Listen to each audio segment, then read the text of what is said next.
आज ही से जीवन के हर पल का आनंद उठा लो। आज ही से मन की एक नई शांति पालो।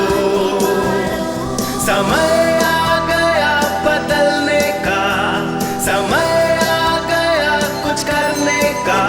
अब उठा लो आनंद प्रतिदिन के जीवन का। आपकी क्षमा करने का पहला कारण है परमेश्वर की आज्ञा का पालन। क्योंकि यीशु ने कहा, यदि मुझसे प्रेम रखते हो तो मेरी बात मानोगे। इसलिए मैं बहुत से काम करती हूं क्योंकि परमेश्वर ने कहा था, इसलिए नहीं कि मेरा मन करता, इसलिए कि मुझे उससे प्रेम है। कोई कहेगा आमीन। सिद्धता अपना कर्तव्य करती है, असिद्धता जो उसके जी में आए करती है। क्षमा करने का दूसरा कारण है कि यदि ना करे तो हमारा विश्वास फल नहीं देगा। मरकुस 11:22 से 26 में यह बिल्कुल साफ साफ कहा गया है। यह आपकी पहाड़ से बात करने की और सब चीजों में विश्वास की बात कहता है। और कहता है, यदि तुम्हें किसी की ओर से विरोध हो तो क्षमा करो, जाने दो, छोड़ दो कि तुम्हारा स्वर्गीय पिता भी तुम्हारे अपराध क्षमा करे। कृपया समझ लीजिए, आपका विश्वास फलवंत नहीं होगा। आप अपनी आशीष खो देंगे। यदि हृदय में दूसरों के लिए क्षमाहीनता को स्थान दें, हमें ये बहाना बंद करना पड़ेगा कि ये तो कठिन है। अन्य शब्दों में हम ये कह रहे हैं, मैं भावनाओं से परे नहीं जा सकता। मैं आपसे कह चुकी हूं, इन क्षेत्रों में जय पाने के लिए क्या करना होगा।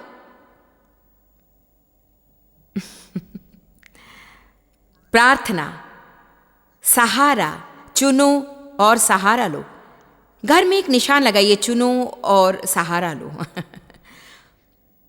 बाइबल के तरह तरह के उदाहरण। क्षमा करने का तीसरा कारण यह है कि क्षमाहीनता भीतरी मनुष्य पर आत्मिक मैल की तरह है।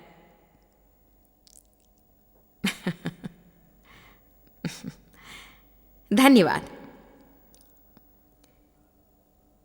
यह आत्मा पर एक वजन है। आप वजन से दबी आत्मा नहीं चाहते, आप चाहते हैं कि वो स्वतंत्र और हल्की हो। नंबर 4, आपके जीवन पर यह निर्यातन दाता है, विषाद में डालता है, आनंद की घटी, भारीपन, आप सुखी नहीं, कुछ सही नहीं है। क्यों? क्योंकि आपने जीवन में विष घोल लिया है। इसीलिए मैं कहती हूं, किसी की आपको चोट पहुंचाने के बाद अपने को घायल करने की मूर्खता न कीजिए।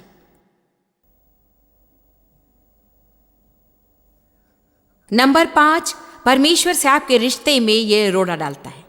उसकी उपस्थिति का आप आनंद नहीं ले पाते हैं। नंबर 6, हृदय में क्षमाहीनता हो तो आप प्रेम में नहीं चल सकते, क्योंकि दोनों एक दूसरे के विरोधी हैं। यदि क्षमाहीनता हो आपके हृदय में तो यह आज के और भविष्य के रिश्तों को नष्ट कर सकता है। नंबर 7, हृदय में क्षमाहीनता हो तो शैतान के लिए एक बड़ा द्वार खुल जाता है। मत्ती 20:20। तब जब्ती के पुत्रों की माता ने अपने पुत्रों के साथ आकर प्रणाम किया और उससे कुछ मांगने लगी। उसने उससे कहा, तू क्या चाहती है? वो उससे बोली, ये कह कि मेरे ये 2 पुत्र तेरे राज्य में, एक तेरे दाहिने और एक तेरे बाएं बैठे। यीशु ने उत्तर दिया, तुम नहीं जानती कि क्या मांगती हो। अब आप क्या समझते हैं उसने ऐसा उत्तर क्यों दिया? क्योंकि ये लोग भावनाओं के बहाव में आकर कुछ मांग रहे थे, उसके मूल्य की बात सोचे समझे बिना। उन्हें कुछ चाहिए था, मगर जो तैयारियां उसमें लगेंगी उसके बारे में उन्हें बिल्कुल नहीं पता था। आपको एक बात बताऊं, जब भी आप प्रभु से एक और ऊंचे स्तर की आशीष मांगे, आप अपनी डायरी में लिख लीजिए, मेरा शरीर एक स्तर और नीचे जाएगा। हर बार। देखिए, कुछ मांगना बहुत आसान है,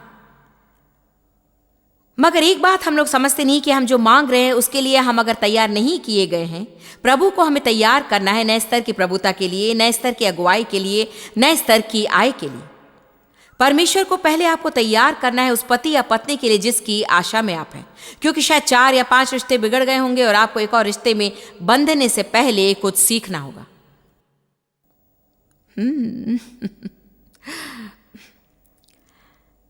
ठीक है, आप जो ठीक समझे कर लीजिए। हम सोचते हैं हम पहुंच चुके हैं, मगर दुख की बात है कि नहीं पहुंचे हैं। आमीन। हमें अपनी पिछली भूलों से सीखना चाहिए। पौलुस ने कहा कि तृप्त होना उसने सीख लिया है, चाहे वो दीनता में हो या बहुतायत में, उसने सीख लिया, क्योंकि वो इतने कष्ट में से गुजरा कि अंत में उसने सोचा कि वो चाहे जो कर ले, सारी परिस्थितियों पर वो नियंत्रण नहीं कर पाएगा, तो वो जहां है वही सुखी क्यों ना हो ले।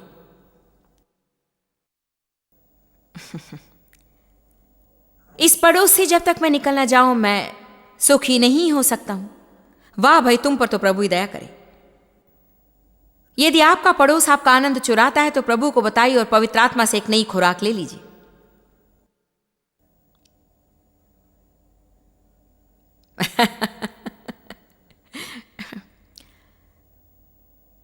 आप अपना आनंद क्यों छोड़ना चाहते हैं? वो तो प्रभु की दी हुई विलक्षण आशीष है। आपके पास आनंद हो तो आप कुछ भी कर सकते हैं। आप यदि आनंद में हैं तो क्यों चिंता करते कि कहां है? आप यदि आनंद में हैं तो साथ काम करते हुए क्रोधित लोगों की क्यों चिंता है आपको? किसी और का बुरा निर्णय आपके जीवन को नष्ट न करने पाए। आप उनसे क्यों नहीं कह देते, और उनके मुंह पर यदि कह ना सके तो एक आम बात कह दीजिए कि आप परेशान होना चाहे तो हो लीजिए, मगर मैं नहीं, मैं जीवन का आनंद लूंगा। यीशु मरा कि मैं आनंद पाऊं, और मैं तो आनंद पा करूंगी। इसलिए मैंने कहा था, चाहे जो होता रहे संसार में, यदि धरती पर मेरा एक दिन भी बाकी हो तो मैं उसका आनंद लूंगी और मैं भय में नहीं जीऊंगी। जब भी यीशु बुलाए, यदि आप जाने को तैयार हो तो आपको भय में जीने की जरूरत नहीं। आप में से कितने जानते हैं कि यदि हम यहां से निकल जाएं तो हम यहां से अच्छे ही रहेंगे? तो हम यहां क्या कर रहे हैं? पौलुस ने कहा था, जीना मसीह है, मरना लाभ है। मैं निश्चय नहीं कर पाती कि कौन सा बेहतर है। मैं सोचती हूं कि जाऊं, मगर आपके लिए मैं यहीं रहूंगी।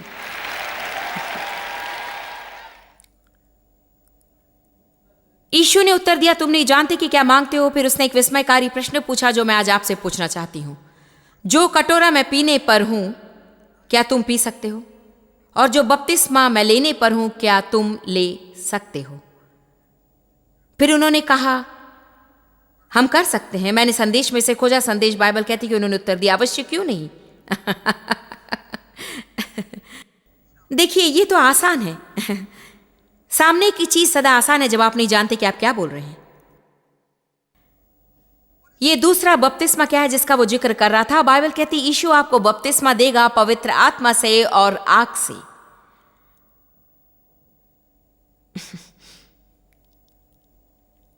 आप जानते परमेश्वर की आग क्या करती है, क्योंकि बाइबल कहती है हमारा प्रभु निगल जाने वाली आग है। इसका अर्थ जानते हैं, उसकी प्रकृति से मेल न खाने वाली हर चीज को वो निगल जाता है और जो बचती है उसमें आग लगा देता है अपनी महिमा के लिए।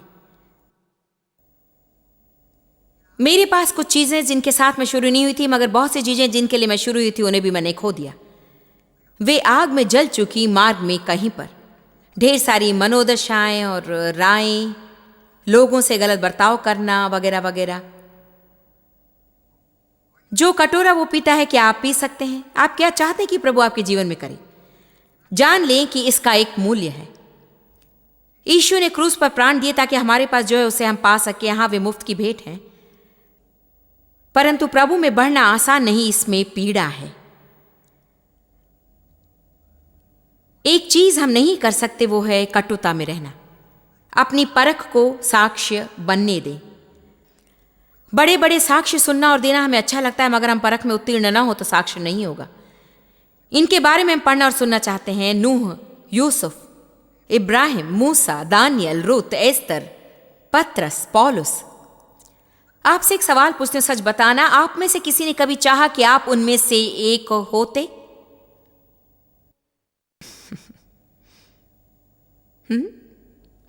आइए जरा इसके बारे में सोचें।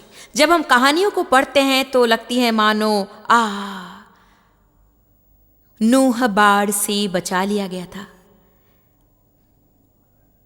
ऐसा नहीं लगता कि उस नाव में खुशबू रही होगी। मेरा पेट जरा कमजोर है ऐसे मामलों में। आमीन। आप क्या सोचते हैं, लोगों ने कैसी कैसी बातें नूह से कही होंगी? किसी ने उसका मजाक उड़ाया होगा, किसी ने उससे कहा होगा कि वो पागल है? क्या उसके सुनाम पर कोई प्रभाव पड़ा परमेश्वर की आज्ञा मानते हुए? यदि आप प्रभु की आज्ञा पालन करना चाहें तो अपना यश खोने को आपको तैयार रहना है।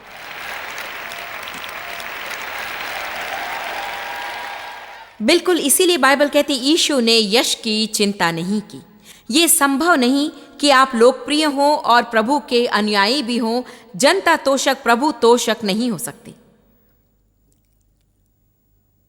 मेरे साहसी होने का कारण यह है कि मुझे प्रकाशन है, मुझे प्रभु को प्रसन्न करना है, लोगों को नहीं। और यदि प्रसन्न हो तो वो लोगों को प्रसन्न करेगा। बहुत से प्रचारक प्रभु उनके हृदय में जो बात डालता है उसका प्रचार नहीं करते, क्योंकि उन्हें डर है कि वे लोगों को खो देंगे। यदि आप उन्हें खो दें, जो सत्य को सुनना नहीं चाहते, तो पिंड छूटा समझो, उन्हें तो जाना ही चाहिए।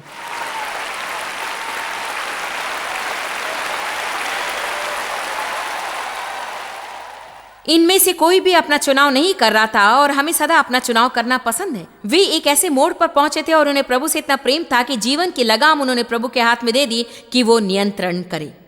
आप में से कुछ बग्गी में यीशु के बिठाए हुए हैं, मगर खुद ही हाँक रहे हैं। यीशु से आपकी शादी नहीं हुई, सिर्फ मिलजुल रहे हैं। इसमें अंतर है। जो भी समस्या सामने आती है, आप यीशु का नाम इस्तेमाल करना चाहते हैं। मैं इसके विरुद्ध आता हूं यीशु के नाम में, मैं इसके विरुद्ध आता हूं यीशु के नाम में। एक बात सुनिए, मुझे डेव का नाम तभी मिला जब हमारी शादी हुई।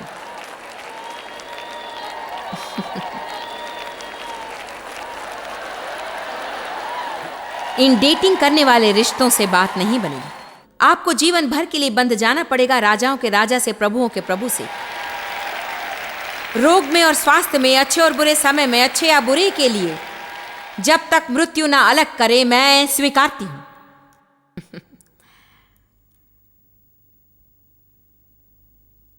हर एक की योजना थी, यह अच्छा है।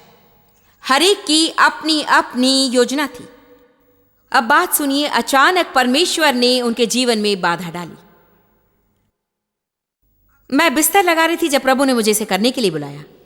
मैं सेविकाई की बाट नहीं जोड़ रही थी, मैं थोड़ी सी स्वस्थता में होने की कोशिश कर रही थी, बच्चों को पालने में और एक साधारण मनुष्य की तरह जीने में लगी थी। कुछ ही हफ्ते पहले मैं पवित्र आत्मा से परिपूर्ण हुई थी। मैंने सुना, मैं सबसे पहला शिक्षण टेप सुन रही थी। शिक्षण टेप का शीर्षक था परली तरफ पार चलो।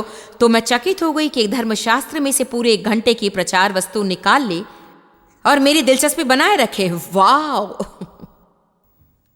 अद्भुत है। मैं नहीं जानती थी कि अभिषेक था। प्रभु का आत्मा मुझसे बोला, उसने कहा तुम आप सब जगह घूमोगे और लोगों को मेरा वचन सिखाओगे और एक बड़ी शिक्षण टेप सेविकाई चलाओगी। मैंने सोचा कि आसान काम होगा, प्रभु की स्तुति, हम सेविकाई चलाएंगे। वहां जाने का अब समय नहीं है। आपके ख्याल से एस्तर क्या कर रही थी? वो एक यहूदी लड़की थी। मैं जानती हूं कि वो राजा के हरम में प्रवेश करने की कोशिश नहीं कर रही थी, क्योंकि उनकी कड़ी विधियां थी शादी के पहले संभोग के विरुद्ध। इससे तो वो अपवित्र हो जाती। शायद उसका कोई दोस्त था, शायद वो किसी में दिलचस्पी ले रही होगी, और अचानक बिना चेतावनी के प्रभु ने उसके जीवन में बाधा डाली और कहा तुम्हारे लिए एक योजना है। मुझे तो इसकी आशा नहीं थी। किसकी योजना तुम्हें पूरी करनी है, अपनी या प्रभु की? मैं सेवकाई में जा नहीं सकती प्रभु, मुझे बहुत से काम करने हैं। मैं चर्च नहीं बदल सकती, मेरा सारा परिवार वहां जाता है।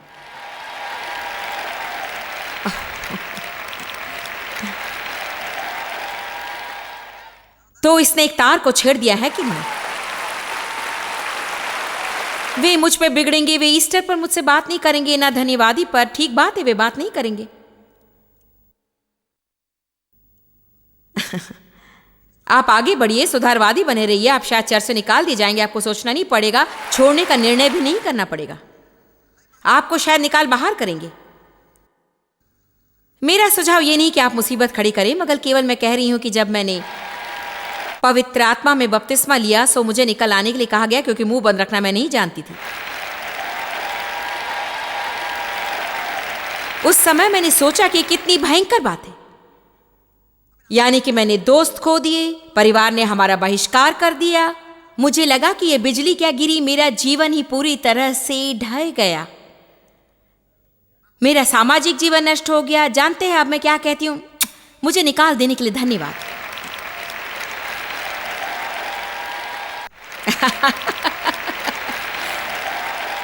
आप में से कितने अपने जीवन की कुछ घटनाएं याद कर सकते हैं जो उस समय भयंकर लगी और आप पीछे मुड़कर देखते और सोचते हैं, अरे ये छिपा वरदान तो नहीं था? आप में से कितनों के जीवन में कोई भयंकर घटना घटी और उसी ने आपको खींच लिया यीशु के साथ आपके रिश्ते में? क्या ये दयनीय बात नहीं कि विनाश का सामना हो तभी हम परमेश्वर को जीवन में आने देंगे? मगर जैसे भी वो मार्ग मिलते ही वो आ जाता है। धन्यवाद प्रभु की तो इतना सहनशील और प्यारा है। अब यहां देखिए, एस्तर अचानक राजा के हरम में लिवा ली गई। उसकी वहां जाने की इच्छा नहीं थी। अगर मेरी जान चली गई तो क्या होगा? तो क्या होगा? हम सदा इन क्या होगाओं को देखते हैं। यूसुफ 13 साल कैद में रहा उस जुर्म के लिए जो उसने किया नहीं। दानियल एक युवक था जिसे प्रभु से प्रेम था और वो अपने काम में ही लगा था। उसकी योजना ही नहीं थी कि वो राजसभा में जाएगा और राजा की सेवा के लिए प्रशिक्षण लेगा। देखिए, कभी कभी आपकी योजना में भी बाधा पड़ेगी। परमेश्वर मेरी एक योजना है, मगर परमेश्वर की भी एक योजना है। आप में से कुछ लोग अपनी योजना वेदी पर रखें। आज इसी समय रख सकते हैं। परमेश्वर की वेदी पर आप अपनी योजना को रखिए और कहिए, परमेश्वर तू इस पर आग लगा सकता है और मुझे लौटा सकता है, इसे जला डाल, जैसी तेरी इच्छा। आप लोग सुन रहे हैं ना?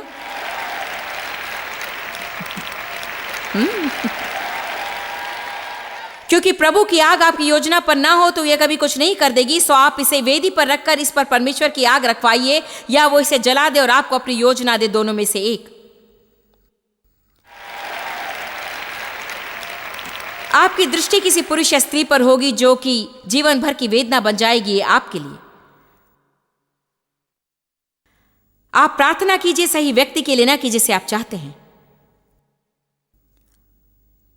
उन लोगों ने ऐसी स्थितियों का सामना किया जो पहले कभी नहीं किया था। उन्हें उन चीजों को करना पड़ा जो कभी नहीं किया, और ना उन्हें अनुभव था उन चीजों का। मैं इसे नहीं कर सकता, मैं जानता नहीं कैसे करना है। आप समझते मैं जानती थी? आपको ऐसा लगता है, लेकिन वैसा नहीं है। सुनिए, डेव और मैं अपनी नई बिल्डिंग के चारों ओर घूमे और हमने घर के तहखाने में शुरू किया, और हमारी प्रार्थना बेंच थी, डेव की कसरत की सामग्रियां रखने वाली बेंच। मैं और 3-4 महिलाएं वहां घुटने टेक कर प्रार्थना किया करती थी कि प्रभु इस सेविकाई में हमें प्रयोग करे। अब तो हमारे पास 1,85,000 स्क्वायर फीट बैठने की जगह फैंटन की सबसे ऊंची पहाड़ी पर है, पूरी कीमत चुकाई हुई।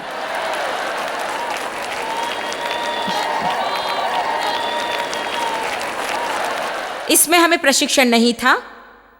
मैं कभी कॉलेज बाइबल नहीं गई, पवित्र आत्मा की स्कूल में अवश्य गई थी।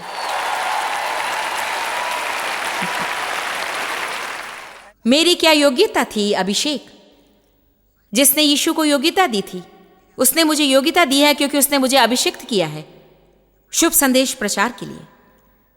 देखिए, शिक्षा बड़ी वस्तु है, मगर उसके साथ यदि मुझे अभिषेक नहीं मिलता तो केवल शिक्षा को ही पाने की बात मैं कभी नहीं सोचती।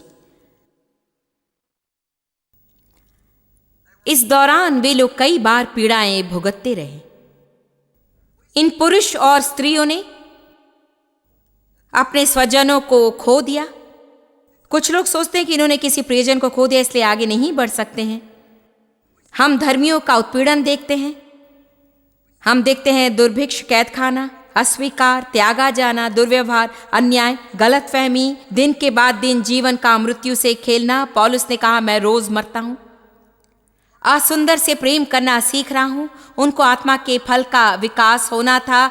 बहुत दिनों तक कष्ट उठाने पड़े। आपको कैसा लगता है यदि आप मूसा होते और इन इस्राएलियों को रेगिस्तान में से अगुवा कर निकाल ले जाते? वैसे हम तो एक क्रोधित व्यक्ति से ही निभा नहीं पाते। यदि आपके पास लाखों होते तो क्या करते?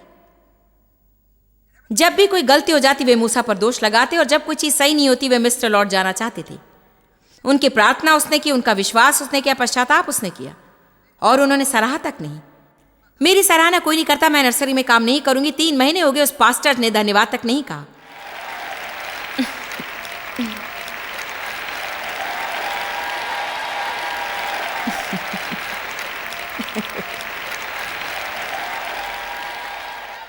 ओ, शरीर तो तारीफ मांगता है, धन्यवाद दो वरना मैं जा रही हूं।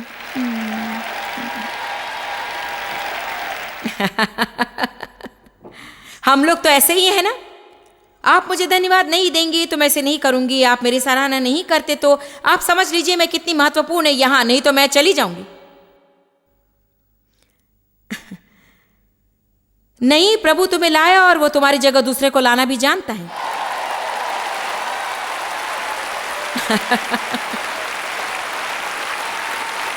जैसे ही आप सोचने लगेंगे कि आप अनिवार्य हैं, आपकी निकासी शुरू है।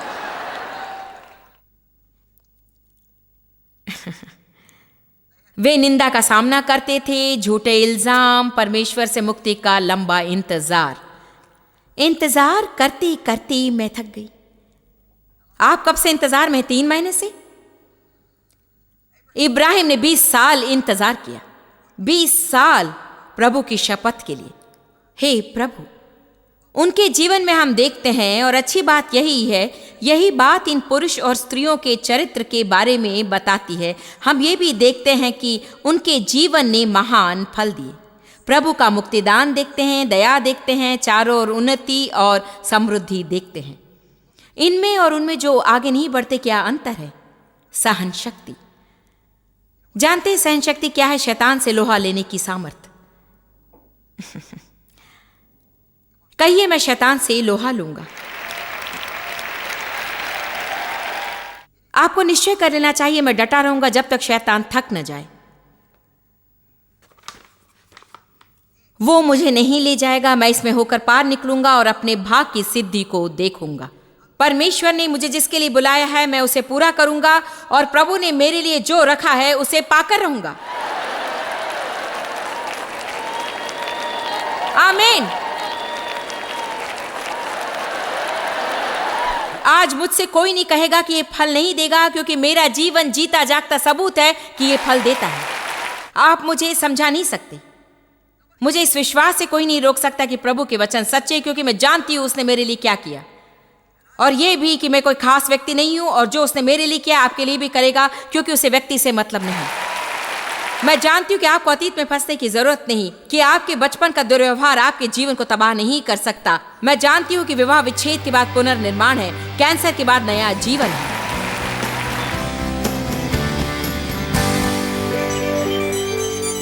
हम बाइबल भर में उन लोगों को देख रहे थे जो परखे गए और जिन्होंने परख को साक्ष्य बना दिया।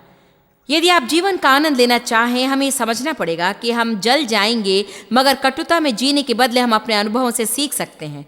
परमेश्वर हमारे जीवन में बड़े बड़े काम करना चाहता है, और हमें चाहिए कि परख में उत्तीर्ण होने में हम लोगों की मदद करें।